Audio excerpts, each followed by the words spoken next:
E aí, pessoal, como estão vocês? Vocês estão felizes? Eu espero que vocês estejam. Bem, hoje iremos continuar a nossa saga super aventureira na história da humanidade. E o assunto de hoje é o Antigo Regime Europeu. Mas antes da gente começar a falar do Antigo Regime Europeu, para a gente entender o que foi o Antigo Regime Europeu, será que foi algum regime que os europeus estavam fazendo antigamente, e aí depois que acabou e começou o novo regime, aí eles chamaram de Antigo Regime? Será que foi uma dietinha? Bem, a gente vai ver. Antes da gente começar o assunto da aula, nós precisamos entender como que a humanidade chegou nesse período e nesse sistema que nós vamos explicar, que é o Antigo Regime Europeu. Bem, a historiografia divide a história em pré-história e história. E o que divide pré-história de história é a invenção da escrita. Então, a partir do momento que o ser humano começa a escrever, nós começamos a história. E o primeiro período da história é a Antiguidade. A Antiguidade ela é dividida em Antiguidade Ocidental e Antiguidade Oriental. A Antiguidade Oriental ela é aquela que nós falamos sobre a Mesopotâmia, sobre os fenícios, sobre os hebreus, sobre os babilônicos e sobre essa galera aí lá do Oriente, lá da Mesopotâmia.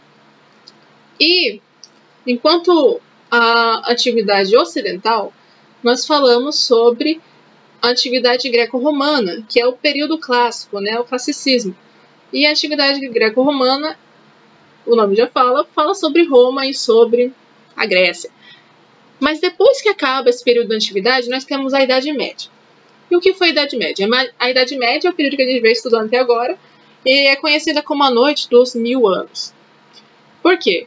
Porque nesse período ficou meio embaçado assim, a produção científica, a produção de conhecimento, a produção de pensamentos que fossem contrários ou que pensavam-se ser contrários aos dogmas religiosos e à moral religiosa que dominava na época, que era a moral católica, que era diferente do que a gente tem hoje.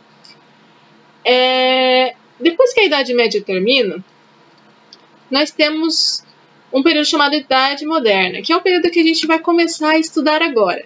Só que antes a gente precisa entender como é que começou esse período de Idade Moderna. Foi da noite para o dia? O homem começou a pensar diferente. Da noite para o dia e falou assim, agora a gente está na Idade Moderna. Eu acho que não foi bem assim. Mas antes vamos entender alguns fenômenos que influenciaram nesse processo. E um deles é o Renascimento. E as reformas, que foi a última aula. O Renascimento, a gente lembra, né? Renascimento artístico e cultural. O Renascimento ele traz um movimento artístico, um movimento de obras literárias, de obras artísticas, de produção científica, a gente lembra de Leonardo da Vinci com a anatomia e o desenvolvimento de várias ciências que colaboraram para a medicina. E além de tudo isso, a gente tem a mentalidade em transição nesse período do Renascimento e principalmente das pessoas que estavam envolvidas nesse movimento renascentista. E nós, inclusive, trouxemos o macete do carinho na última aula sobre algumas características do Renascimento. E uma das principais características é o cientificismo e o humanismo, que é a valorização do homem como um ser que pode produzir, como um ser que tem a capacidade de desenvolver ciência. Além disso, nós temos as reformas religiosas. Poxa, mas como que as reformas religiosas ajudaram nesse processo de mudança de fase do período histórico? Como é que começou essa mudança de mentalidade com a reforma religiosa? Simples. Um moço chamado Martinho Lutero, ele era um membro do clero católico. E Martinho Lutero estava lá no meio do clero católico e ele estudava a Bíblia, né? E ele foi analisando, ele foi pensando e olhando na Bíblia, nas Escrituras e desenvolvendo alguns estudos bíblicos, Lutero percebeu, poxa vida, esse pessoal aqui está fazendo tudo errado. Nós não podemos cobrar pelo perdão. Perdão é gratuito. Nós não podemos fazer venda de indulgências. Nós não podemos dizer que as obras podem salvar as pessoas. A salvação é unicamente pela fé. E aí Lutero, ele começa a pensar fora da caixa da moral da época, que era a moral católica. E Lutero, ele traz algumas ideias que desestabilizaram os alicerces da igreja, tendo em vista que a igreja ela era a que dominava a sociedade da época. Então, essa quebra na igreja, na moral da igreja, fez com que ela perdesse muitos fiéis, e o protestantismo, que foi o movimento que começou agora, ganhasse muitos fiéis. Então a igreja ficou um pouquinho mais fraca. Claro que ela conseguiu se fortalecer um pouco novamente, principalmente por conta que eles fizeram uma reforma também depois, que é a Contra-Reforma ou Reforma Católica. Mas isso influenciou também no final da idade, para o fim da Idade Média. Além disso, nós temos as cruzadas. Foram em torno, se eu não me engano, de 11 cruzadas. E as cruzadas elas foram um movimento em que a Igreja Católica eles queriam fazer a tomada de Jerusalém dos muçulmanos, porque estava na mão dos muçulmanos. Então eles vão e mandam alguns homens, esses que eram servos nos feudos do sistema feudal, tendo em vista que no sistema feudal nós temos o senhor feudal, que é o dono da terra toda, e tem aqueles que moram nos feudos, que é assim, o senhor feudal ele tem um terrenão, muitos hectares, e nesse terrenão ele fala pro servo, mora aí no meu terreno, produz pra mim, me paga e vê se tira alguma coisa pra você sobreviver. E aí o servo ele trabalha pro senhor feudal. E o que acontece? Esse servo ele vê uma oportunidade de ele ter sua própria terra, em vez de usar a terra do senhor feudal. Tendo em vista que a igreja tinha prometido terras para quem fosse nas cruzadas lutar pela fé católica. Tendo em vista que a igreja tinha sido desestabilizada também por conta da reforma protestante. E aí, só que esse homem, que ele era um servo, ele trabalhava para alguém, ele viaja, ele sai do feudo, ele sai ali da bolha que ele vivia. E o que acontece? Ele começa a conhecer novas coisas. Ele começa a conhecer o comércio, que já estava começando a se desenvolver ali no Mediterrâneo, principalmente na Itália. E esse homem, ele começa a ter contato com outras pessoas, com outra galera, um rolê novo. E nesse rolê novo, o que acontece com ele? Ele começa a pensar diferente, porque ele teve novas experiências. E quando ele volta e ele ganha a terra dele, o que ele faz? Eles não constroem um feudo. Começa a se desenvolver, então, uma galera junta e começa a desenvolver os tal dos burgos. E desse nome burgos, ele se refere, na verdade, a pequenas cidades medievais muradas. Porque antes eles tinham a proteção do senhor feudal, né? Tinham o apoio do rei e tudo mais. Tendo em vista que o rei, ele sempre existiu. Só que o rei, ele é o dono de todo o território. Ele é quem domina, né? Quem reina. Por exemplo, aqui nós temos o Império Romano. Nós temos um rei aqui nesse império. Só que, dentro do reino, nós temos vários feudos. E dentro dos feudos, nós temos o representante do feudo, que é o senhor feudal. Então, existem vários feudos dentro de cada reino. Aqui é a França. Tem vários feudos na França. Então o rei existe. Só que o rei, ele não tinha tanta representatividade.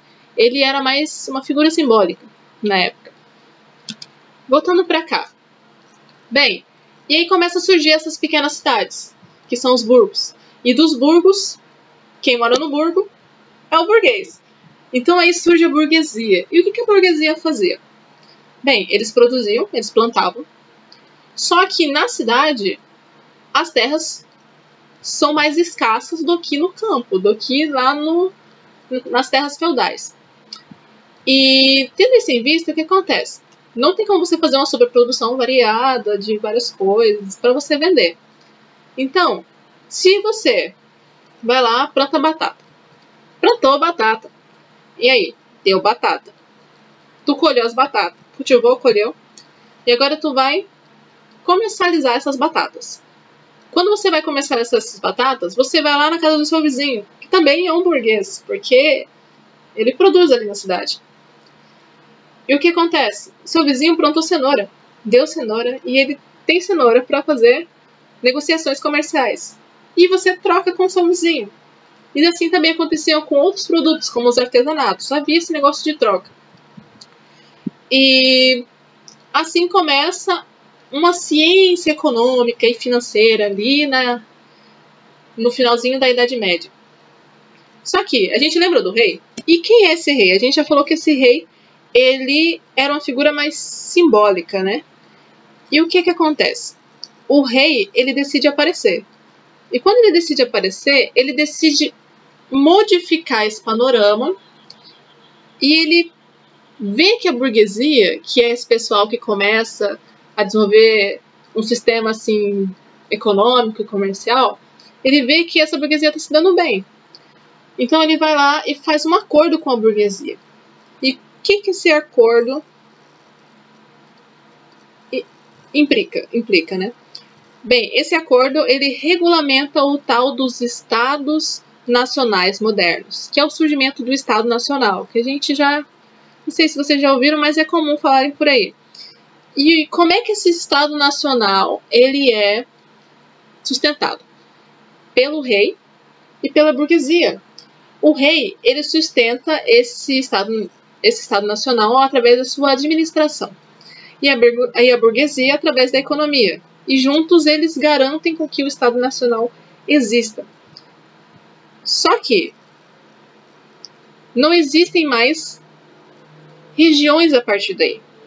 Quando o rei ele começa a dominar, não existem mais regiões. Agora, não há mais feudos, mas sim um país. E esse país, nós vamos ver eles surgirem principalmente por questões, claro, de acordos, só que também por questões de guerra. Muitas vezes um território ele era anexado ao país através de guerras, e também pelos casamentos, que eram alianças. Então, muitas das vezes, os casamentos eles possuíam interesses imperiais. E a gente pensa assim,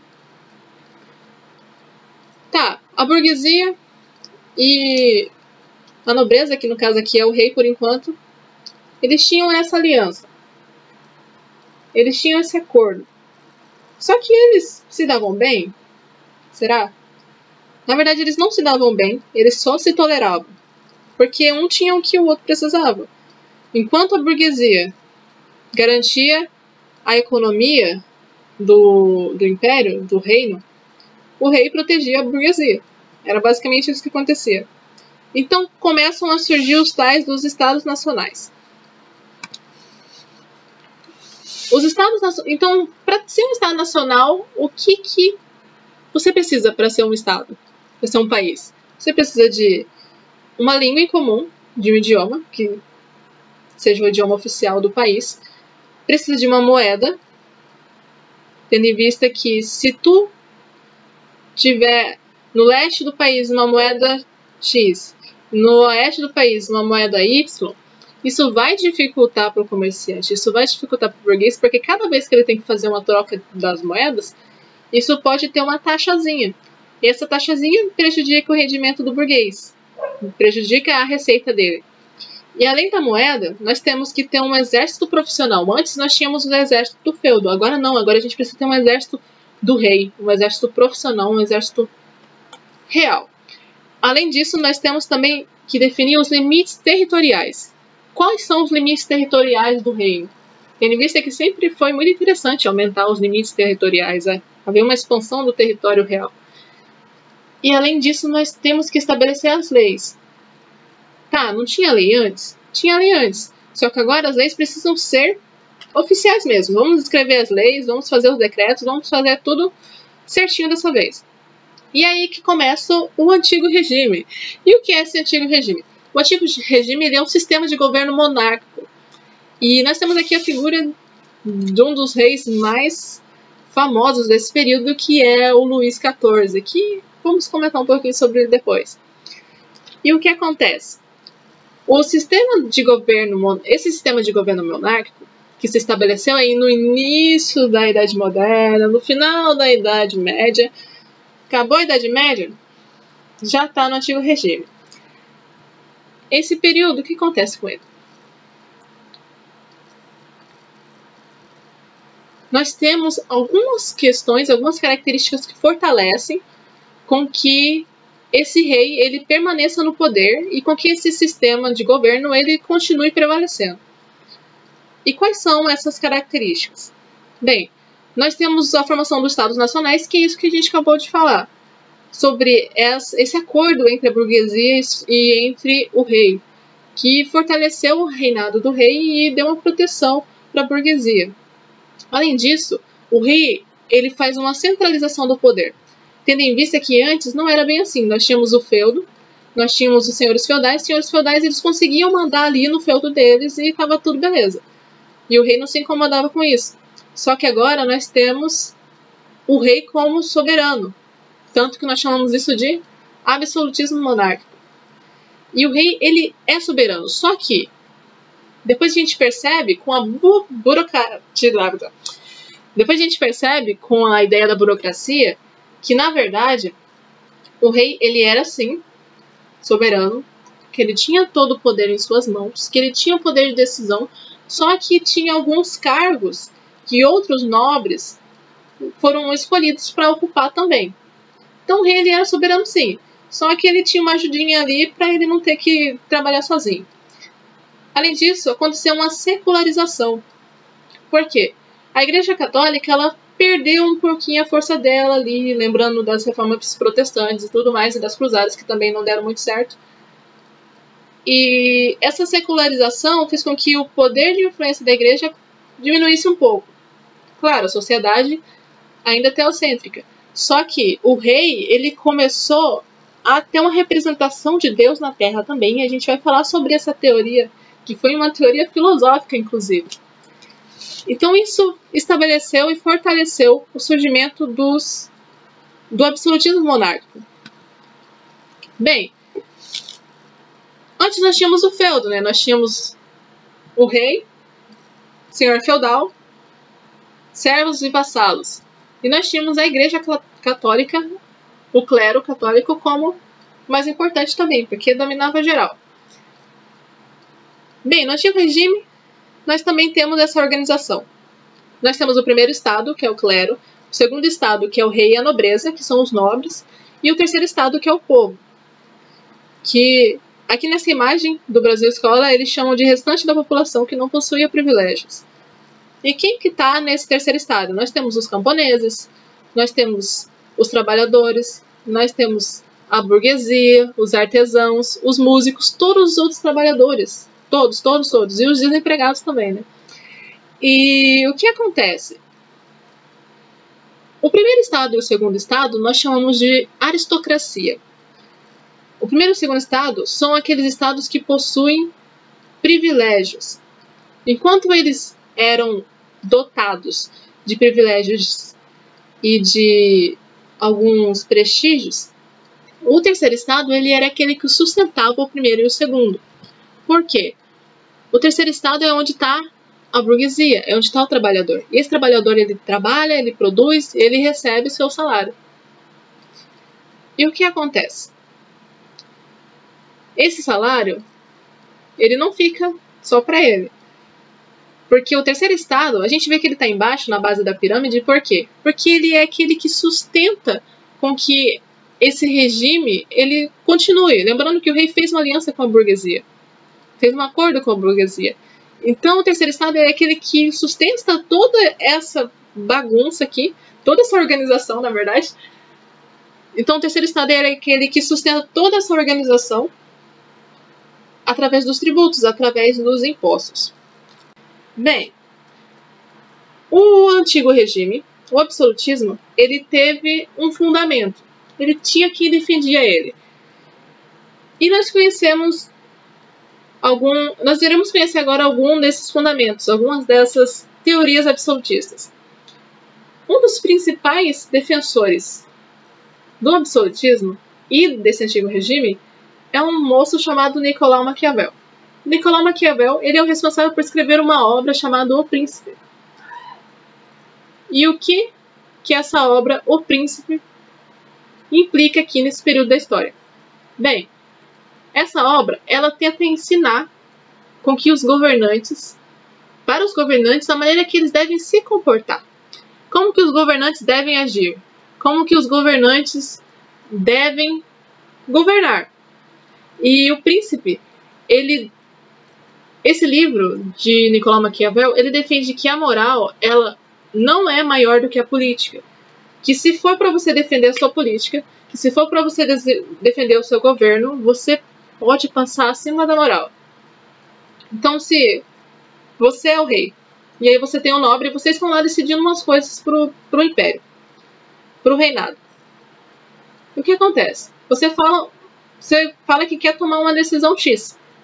E aí o seu barão lá fala, não, essa decisão não.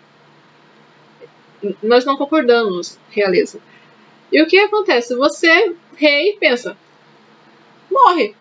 E O Príncipe é um livro que fundamenta na autoridade do rei, que independente de todos os outros fatores, é melhor você ser respeitado do que você ser amado. É melhor você ser temido do que você ser amado. Ele defende isso. E aí no livro ele traz uma lista de ideias de como o rei deveria se portar, de como o rei deveria se comportar, de como ele ganharia o respeito da população. E ele traz dois fundamentos, que é o virtu e o forto. O virtu, ele traz a ideia de qualidades que o rei deveria ter. E o fortu, ele traz a ideia das oportunidades que o rei teria, de como o rei poderia aproveitar isso. Então o rei, ele teria que trazer uma imagem para si, ele deveria ganhar um prestígio. O rei, ele precisava ser forte, inteligente, topzera, entendeu? Só que Maquiavel, ele traz um adeno. Ele diz assim, é melhor você ser temido do que amado, mas cuidado para você não ser odiado. Porque se você for odiado, você pode provocar uma revolta, e revoltas podem provocar quedas no seu reinado. Bem, além de Maquiavel, nós temos um moço conhecido chamado Thomas Hobbes. E quem é esse tal de Thomas Hobbes? Bem, Thomas Hobbes, ele escreve uma obra, né? Ele traz uma ideia chamada o Leviatã, que eu já vou explicar um pouquinho sobre o Leviatã. Enquanto o Nicolau Maquiavel ele tentou trazer essa ideia de como que o rei devia se portar para ele ganhar o respeito, o Thomas Hobbes ele tenta justificar de como o rei chegou ao poder. Por que o rei está no poder? Bem, Thomas Hobbes ele defende nesse O Leviatã que ele constrói o tal do contrato social. E o que é esse contrato social? Bem, o contrato social é quando as pessoas elas abdicam da sua liberdade para uma representatividade. Então, elas abdicam da sua liberdade e elas deixam que o rei, com que o governante, com que o representante, ele estabeleça as leis que a população deve obedecer. Então, esse é o contrato social. Enquanto o rei, ele faz a organização administrativa, a organização legislativa de toda ali a sociedade, você abdica da sua liberdade de querer fazer o que você quiser e segue o que o rei falou. E Thomas Hobbes, ele é um homem que ele é referido, né, como aquele que escreveu, como aquele que é o dono da frase, o homem é o lobo do homem. Então ele defende que é necessário que haja proteção, porque o próprio homem pode se destruir, tendo em vista que o homem ele é corrompido. Dizem que essa frase é dele, mas alguns dizem que não. Só que ela se encaixa perfeitamente nas ideias que ele traz. E o que foi o Leviatã? Bem, Leviatã foi a obra de Thomas Hobbes. E quando a gente traz essa imagem é muito interessante. Por quê? Thomas Hobbes ele acaba defendendo do porquê que o rei chegou ao poder. E nós vemos algumas figuras, né? Antes de tudo, é importante notar que o Leviatã ele era considerado um monstro dos mares. E o Leviatã, ele comandava os mares. E assim o rei também deveria comandar o reinado. Ele deveria ser absoluto, ter um império absoluto em que ele dominasse, tivesse o controle, assim como o Leviatã tinha dos mares. Então nós temos algumas representações nessas imagens. Na mão direita dele, nós temos uma espada, que simboliza o poder do rei, que simboliza a autoridade do rei, que simboliza o poder que o rei tinha de proteger a população. Tendo em vista que Thomas Hobbes é aquele que falou do contrato social. É necessário que haja alguém que organiza, porque senão o pessoal vai se matar. E na mão esquerda nós temos a questão da autoridade, de como isso é fundamentado na moral, somente na moral religiosa, na necessidade de haver uma organização. E a gente vê que o corpo do Leviatã, o corpo do ser humano, ele é constituído por várias pessoas. Então o povo, ele abdica da sua liberdade para viver de acordo com aquilo que as leis e que o representante estabelece. E é muito interessante essa imagem, para falar a verdade. Bem, além do Maquiavel, além do Hobbes, nós temos o Jacques Bossuet. E o que Jacques fala? Jacques fala que os reis são reis porque Deus quis que eles fossem reis. E aí ele arrumou um probleminha com o Papa, né? Porque diziam-se que o Papa, ele tinha um poder teológico inquestionável, tendo em vista que ele era o representante de Deus da Igreja Católica. Só que essa teoria do Jacques Bossuet, ele fala que, na verdade, o rei, ele também é o representante de Deus na Terra. Então, todas as coisas que o rei faz, todas as coisas que o rei decide, não podem ser questionadas. Porque se tu questiona o rei, você está questionando o próprio Deus, porque é Deus que colocou ele lá. Bem, agora a gente vai comentar um pouco sobre aquele camarada que estava lá no começo da aula, que é esse moço aqui, chamado Luís XIV. Apelidado também de Rei Sol. Por quê?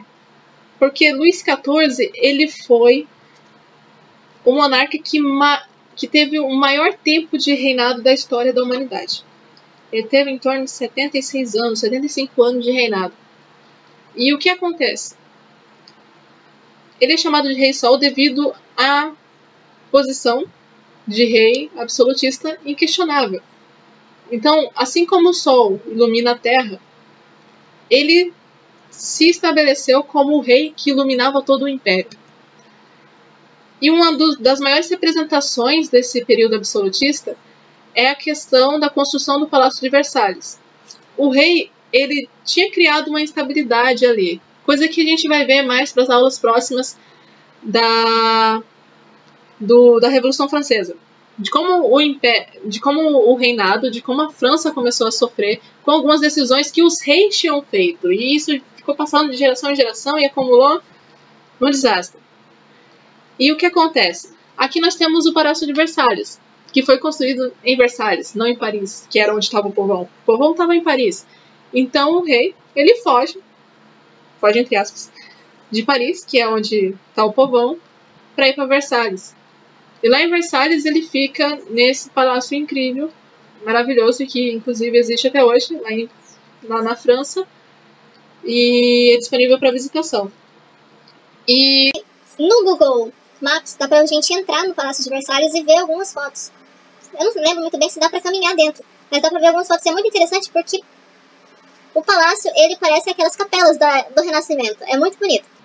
Além disso, nós temos também a questão religiosa. A Igreja Católica, ela tinha perdido muito a sua força em comparação com a força que ela tinha durante a Idade Média.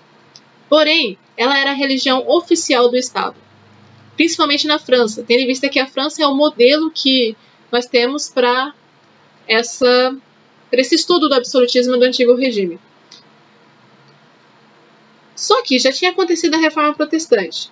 E com a Reforma Protestante começam a surgir novas expressões do cristianismo. Então a cristandade, ela não estava mais sujeita aos fiéis católicos, mas também aos fiéis protestantes. Então, numa certa noite, acontece uma tragédia lá na França. Bem, a rainha Catarina de Médici, que era a mãe do Carlos VIII, ela organiza um massacre contra os protestantes calvinistas que tinham lá na França. Bem, aí ela permite um massacre aos calvinistas huguenotes, que era o nome dado para esses protestantes. Isso aconteceu dia 24 de agosto de 1572. E cerca de 5.000 protestantes foram assassinados. E dependendo da fonte que você for olhar, alguns dizem que foram mais. Mas o consenso da história é que sejam 5.000, mas algumas fontes descrevem até 25.000 protestantes mortos nesse massacre da noite de São Bartolomeu. E aqui nós temos uma pintura que representa bem o que foi esse massacre. Bem, e como estava organizado a economia desse período? Nós temos um movimento econômico chamado mercantilismo. E o que foi esse mercantilismo? O mercantilismo, ele é considerado o início do capitalismo. É como se fosse um pré-capitalismo. E no mercantilismo nós temos uma série de práticas de comércio para sustentar o governo, basicamente. Além da relação, tendo em vista que havia relação entre a burguesia e a nobreza, e a burguesia sustentava a nobreza. Então foi necessário estabelecer algumas práticas para garantir com que esses privilégios da aristocracia continuassem existindo e que a aristocracia não trabalhasse e a nobreza sustentasse eles. Então, para haver um controle acerca das negociações, havia uma interferência direta dos estados nas questões econômicas. O rei, muitas vezes, ele interferia no preço dos produtos que eram vendidos e nos produtos que eram comprados. Além disso, para garantir com que o Estado mantesse um equilíbrio econômico, eles criaram a teoria da balança comercial favorável. E o que é essa balança comercial favorável? Bem, um país, geralmente, ele produz produtos. Por exemplo, no Brasil nós tivemos a exportação de café. Só que, lá na Holanda, nós tínhamos o refinamento do açúcar. E na Holanda eles refinavam o açúcar muito melhor do que no Brasil, tendo em vista que a Holanda pegava cana-de-açúcar do Brasil. E aí, o Brasil ele decide vender café para a Holanda. E a Holanda vende o açúcar já faturado, né? Que é o açúcar refinado, já processado. Então, se o Brasil quiser vender para a Holanda café, o Brasil precisa vender mais café para a Holanda do que ele comprar açúcar. Então, o que acontece? A sua receita precisa ser maior do que as suas despesas. Você precisa vender mais do que comprar. Você exporta mais do que importa. E assim você faz a balança estar favorável. Porque você gasta menos e ganha mais. Essa é a balança comercial favorável. Além disso, nessa época aí, de 1500, 1400, começam assim, com mais firmeza as grandes navegações. E é quando começa o descobrimento das Américas. E as grandes navegações, elas fortaleceram o comércio, tendo em vista que houve alguns acordos assim com as colônias. Mas as grandes navegações, principalmente na América Espanhola, possibilitaram que os reinos, o reino espanhol, eles enriquecessem mais rápido, através do metalismo, que é a extração de metais preciosos. Então, por exemplo, na América Central, quando os espanhóis chegaram lá, eles encontraram muito metais preciosos. E assim a Espanha ela começou a ficar toda adornada, principalmente de ouro. E isso foi enriquecendo o Império Espanhol. E as grandes navegações elas foram de fundamental importância para o mercantilismo e para as questões comerciais. Bem, além disso, nós também temos a questão do protecionismo alfandegário. E o que é esse tal de protecionismo alfandegário?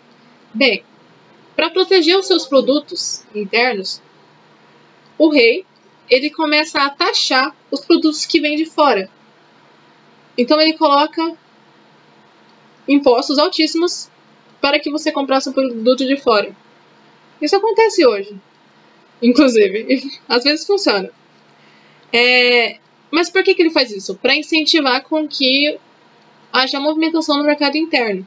Com que a população, com que os camponeses e todo mundo, né, quem queria comprar alguma coisa, comprasse produtos internos, produtos nacionais. Além disso, nós temos também o Pacto Colonial e Monopólio. O que foi o Pacto Colonial? O Pacto Colonial foi essa relação de dependência entre a metrópole, que era o Império lá na Europa, o reino lá na Europa, e a colônia. Ou seja, a colônia ela era pertencente ao Império. E o que foi monopólio? A colônia só podia comprar produtos do Império. Então ela não podia ficar comprando produtos de outro local. E isso possibilitou um enriquecimento também para esse Estado, para esse Estado de governo absolutista, tendo em vista que havia uma garantia de que as terras dominadas, a colônia, ela estaria sustentando eles. E aqui nós temos uma imagem que eu achei muito dinâmica, que eu achei no site do ProEnem, que ela dá um resumão sobre o que seria esse tal mercantilismo.